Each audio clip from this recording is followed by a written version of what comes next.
जालना जिल्ह्यातील पूर्णा नदीपात्रातून अवैध वाळू वाहतुकीवर प्रशासनाचा दणका. विना नंबर प्लेट 10 वाहनांवर कारवाई. 61,000 रुपयाचा दंड वसूल. उपप्रादेशिक परिवहन विभाग आणि महसूल विभागाची संयुक्त कारवाई. आज दिनांक 22 रोजी बुधवारी रोजी सायंकाळी 6 वाजता मिळालेल्या माहितीनुसार मंठा तालुक्यातील पूर्णा नदीपात्रातून सुरू असलेल्या अवैध वाळू वाहतुकी विरोधात अखेर प्रशासनानं कडक पावलं उचलली आहेत.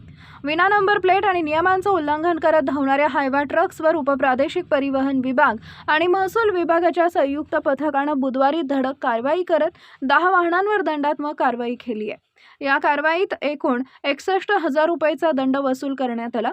गेल्या काही दिवसांपासून मंठा शहराचा मुख्य मार्गावर विना नंबर प्लेट वेगानं धावणाऱ्या वाळू वाहतूक करणाऱ्या वाहनांविरोधात नागरिक आणि प्रसारमाध्यमांकडून तीव्र तक्रारी येत होत्या.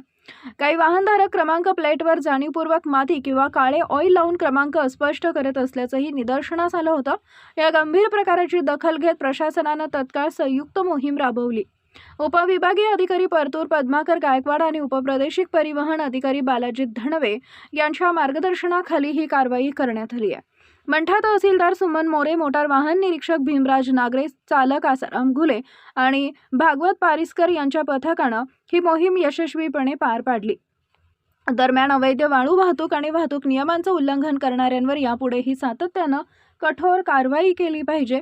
वाहनधारकांनी नंबर प्लेट स्पष्ट ठेवून सर्व नियमांचं पालन करावं, अन्यथा कायदेशीर कारवाईला सामोरं जावं लागेल असा इशारा उपप्रादेशिक परिवहन अधिकारी बालाजी धणवे यांनी दिलाय. या कारवाईमुळे अवैध वाळू माफियांमध्ये खळबळ उडाली असून प्रशासनाच्या या कठोर भूमिकेचं नागरिकांकडून स्वागत करण्यात येत आहे.